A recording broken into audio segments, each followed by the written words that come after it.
Welcome to Tales of Kush. Tonight we open the scrolls of ancient memory and step into a world where kings, tribes, and legends collide. For 12 years the five city-states, Sodom, Gomorrah, Admah, Zeboim, and Bela, also called Zoar, flourished as wealthy trade hubs along the Dead Sea. Their markets bustled with merchants, yet beneath the prosperity, political fragmentation simmered. Bound as vassals to Chedorlaomer, king of Elam, their tribute was a symbol of submission, their freedom held in the balance. Each city had its own legacy. Bera of Sodom, often seen as a symbol of moral decline. Bersha of Gomorrah, his name may mean evil. Shinab of Admah, little is known. Shemeber of Zeboim, whose name may mean splendor of power. And the unnamed king of Bela, or Zoar, a city later spared in Genesis. After 12 years, economic strain, regional pride, and perhaps religious divergence from their Mesopotamian overlords set the stage for rebellion. Sidebar. Before we continue, let's clarify the biblical legacy of the Anakim. The Anakim were a people of great stature, described in Deuteronomy 9:2, who can stand before the sons of Anak. When Israelite spies scouted Canaan, they reported, "We saw the Nephilim there, and we seemed like grasshoppers in our own eyes, and we looked the same to them." Numbers 13:33. Yet, the Bible distinguishes the Anakim from the Nephilim. Anakim were post-flood, indigenous to the hill country near Hebron. Deuteronomy 2:10-11 notes the Emim were as tall as the Anakim, and Joshua 11:21-22 records Joshua cutting off the Anakim from the hill country, leaving none but a remnant in Gaza, Gath, and Ashdod. Arba, ancestor of the Anakim, is named in Joshua 14:15, and Joshua 15:14 tells of Caleb driving out the three clans of Anakim from Hebron. The Book of Jubilees confirms, the Anakim, Rephaim, and Emim were not Nephilim, but real tribes whose memory became legend. The spies' account may have been colored by fear, turning formidable peoples into giants of myth. In the 13th year, rebellion ignited. The five kings refused tribute, defying Chedorlaomer and his eastern allies, Amraphel of Shinar, Arioch of Elasar, and Tidal, king of Goyim. Their defiance was more than a political act, it was a gamble for autonomy, driven by the pressures of tribute and the desire to reclaim their destinies. The region's wealth and strategic position made it a prize and a target. The four kings marched west, launching a calculated campaign along the region's vital trade routes. Their armies swept through Transjordan, crushing the Rephaim in Ashtaroth Karnaim, the Zuzim in Ham, the Emim in Shaveh Kiriathaim, and the Horites in Mount Seir. This was not just a punitive expedition, it was an assertion of imperial reach, connecting Mesopotamia, Anatolia, and the Levant. Along the way, they defeated the Amalekites and Amorites near Kadesh, leaving ruin in their wake. Sidebar. Amalek, the ancestor of the Amalekites, was a grandson of Esau. The Amalekites themselves would form later, a reminder of how tribal histories intertwine across generations. In the valley of Siddim, the five rebelling kings confronted the invaders. The Mesopotamian coalition struck with overwhelming force, defeating the city-states, plundering Sodom and Gomorrah, and capturing Lot, Abraham's nephew. But the story does not end in defeat. News of Lot's capture reached Abraham, a man of promise but also a shrewd leader attuned to the region's shifting alliances and economic vulnerabilities. Rather than a simple night attack, Abraham's response may have been shaped by the fragility of trade networks, the threat to kinship ties, and the opportunity to forge new alliances. He gathered 318 trained men, allied with local leaders, and pursued the invaders north to Dan and Hobah. Through strategy and resolve, Abraham rescued Lot and the captives, turning the tide of fate.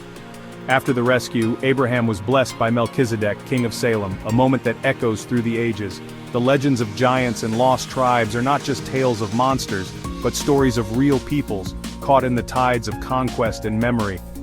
This is not just a tale of kings and battles, but of memory and meaning. As we begin the 5th episode of Tales of Kush, prepare to meet the forgotten peoples, the warring kings, and the families whose choices shape the world. Across 7 episodes, we will unravel the mysteries of the Nephilim, the Watchers, Melchizedek, and the rise and fall of ancient empires. Tonight, the Battle of Siddim is not just history, it is the stage for a drama of faith, power, and survival. If you wish to explore more, check out the first 4 episodes: Nephilim, Giants or Fallen Ones, Debunking Myths; Nephilim, Unraveling the Mystery of Genesis 6, The Days of Noah, Unveiling Nephilim Myths in the Sea of Ma'ak, and The Children of Lot, Sodom to Scroll Skit. Sidebar. Before we go further, let's clarify a common confusion: the Anakim. Though not present at the Battle of Siddim, the Anakim are often mistaken for the Rephaim, Emim, and Zamzummim.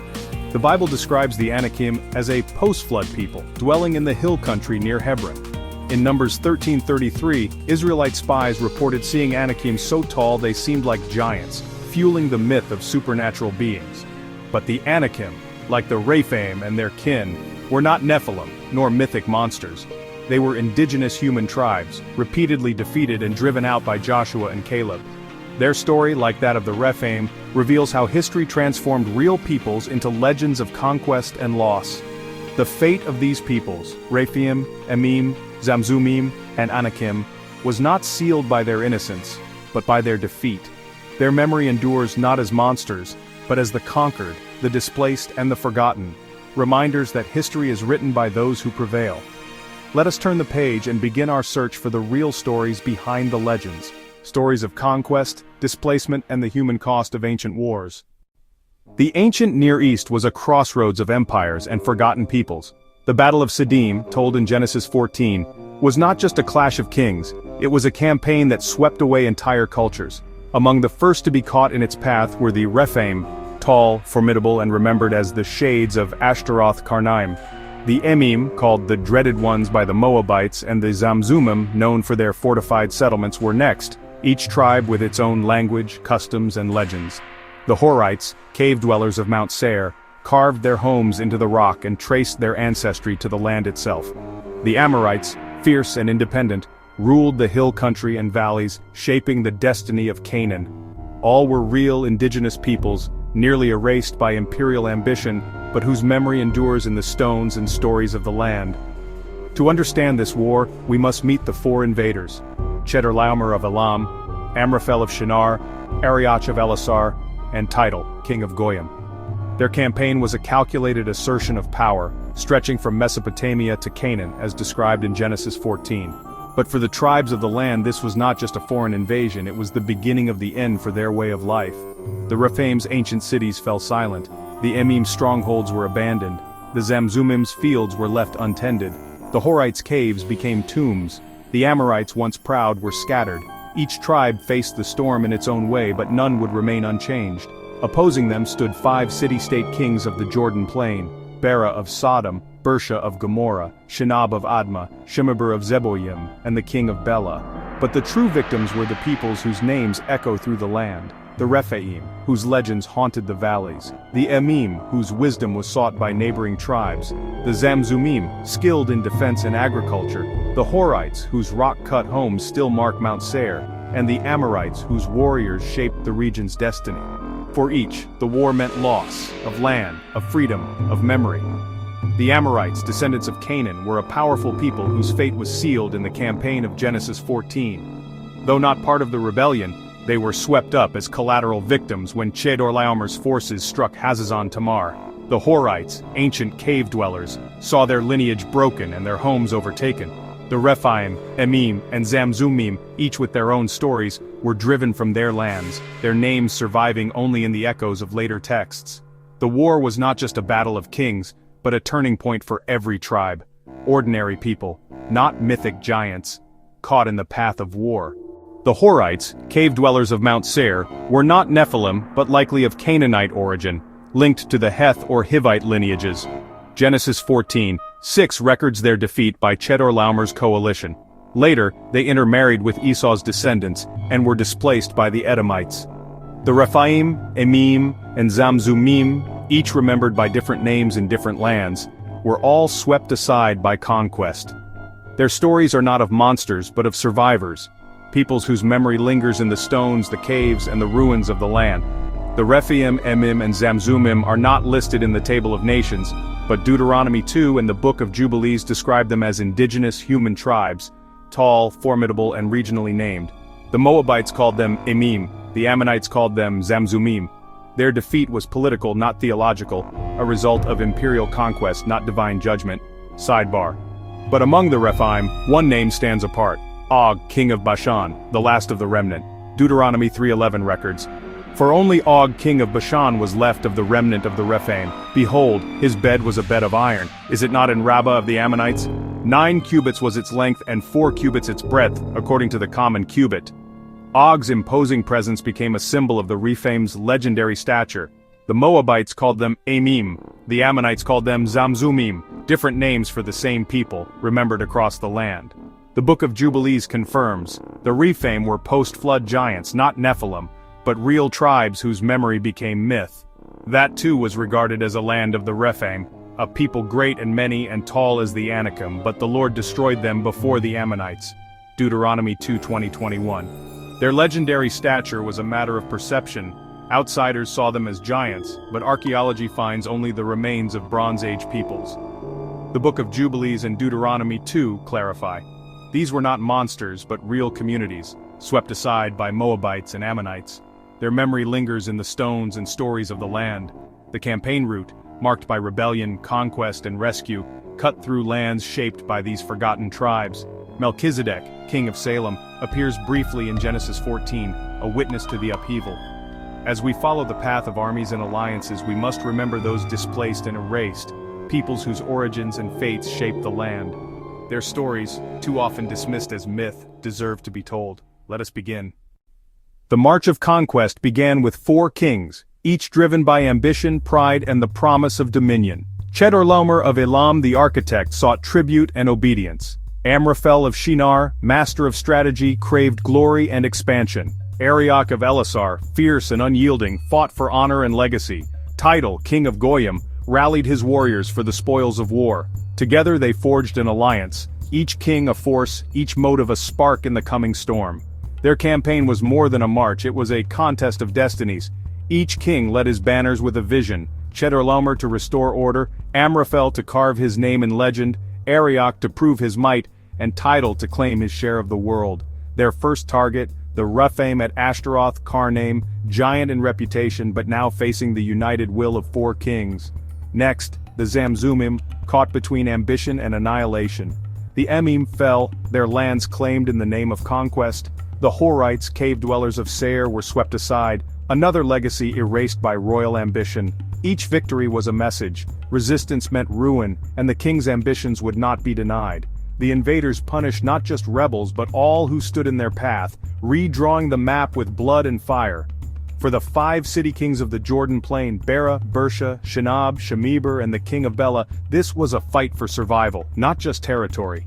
Each king rallied his people, desperate to defend their homes and their names. Only after this brutal sweep did the Eastern Alliance descend into the valley of Siddim, where destinies would collide. The 5 rebellious kings made their stand, outnumbered but unbroken, determined to defy fate. The Eastern army, hardened by victory, pressed forward, undaunted, relentless, certain of triumph. The fate of the valley was already sealed, ambition and desperation set on a collision course. The stage was set for a final, decisive confrontation, where kings would rise or fall, and the memory of the conquered would echo through history. Yet even before swords clashed, the true victims had already fallen, peoples and cultures swept away by the ambitions of kings. "We saw the Nephilim there," the spies reported, their voices trembling with awe. But who were these so-called giants, Rephaim, Emim, Zamzumim, and Anakim? Their names echo through ancient texts, yet their true origins are woven into the shifting tapestry of generations. The Rephaim, Emim, and Zamzumim, absent from Genesis's Table of Nations, were not mythic monsters but indigenous peoples. Their stories, like the Anakims, were shaped by the victors who wrote history, and the fears of those who encountered them.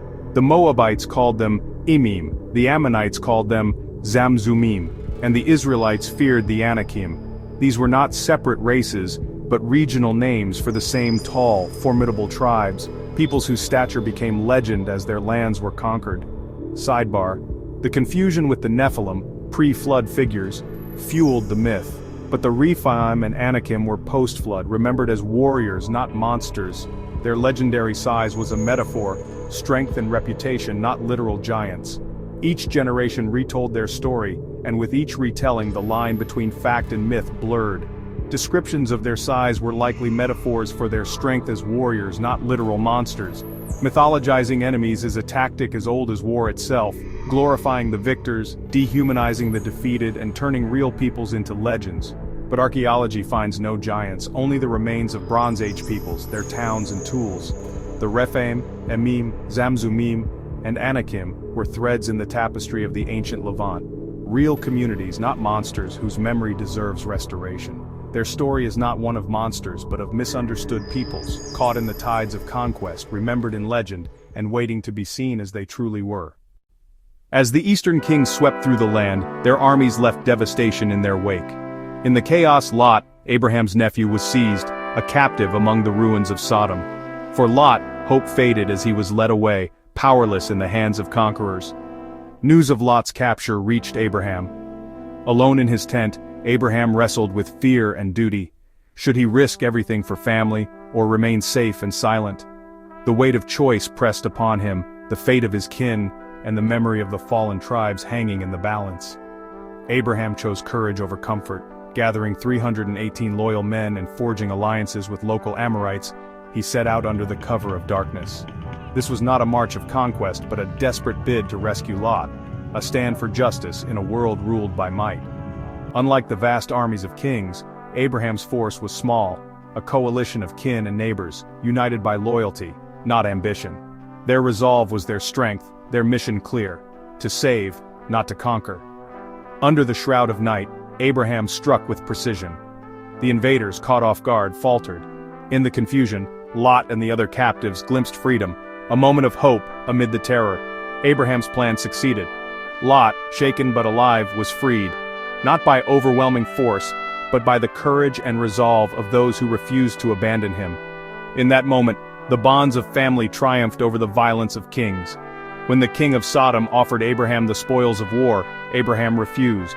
He would not profit from violence, nor let his victory be tainted by greed. His oath was a stand for integrity in a world shaped by conquest. Abraham's intervention was about justice, not domination, a rescue, not a campaign.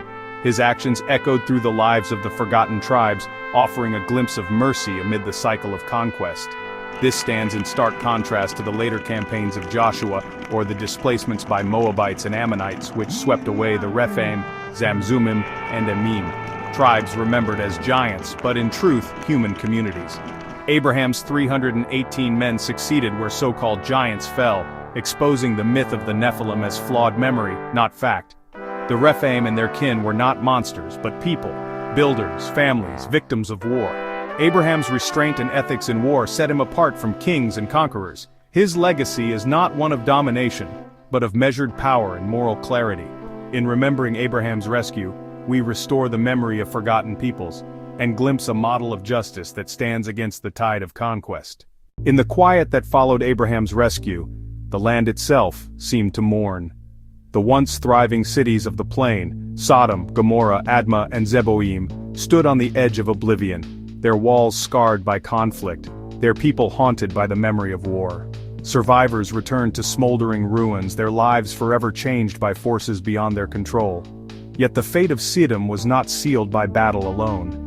In the years that followed, whispers of strange phenomena grew: earthquakes, eruptions, pillars of salt rising from the shore, and a heavy, sulfurous air that clung to the valley. Travelers spoke of a cursed ground, where nothing would grow and silence reigned, broken only by the wind. This desolation became a living memory, a warning etched into the landscape. The stories of Sodom and Gomorrah's destruction, recounted in Genesis, found echoes in the land's transformation. Some saw divine judgment, others, the inevitable result of human ambition and natural disaster. The Vale of Siddim was no longer just a battlefield. It was a symbol of loss, resilience, and the fragile line between justice and ruin.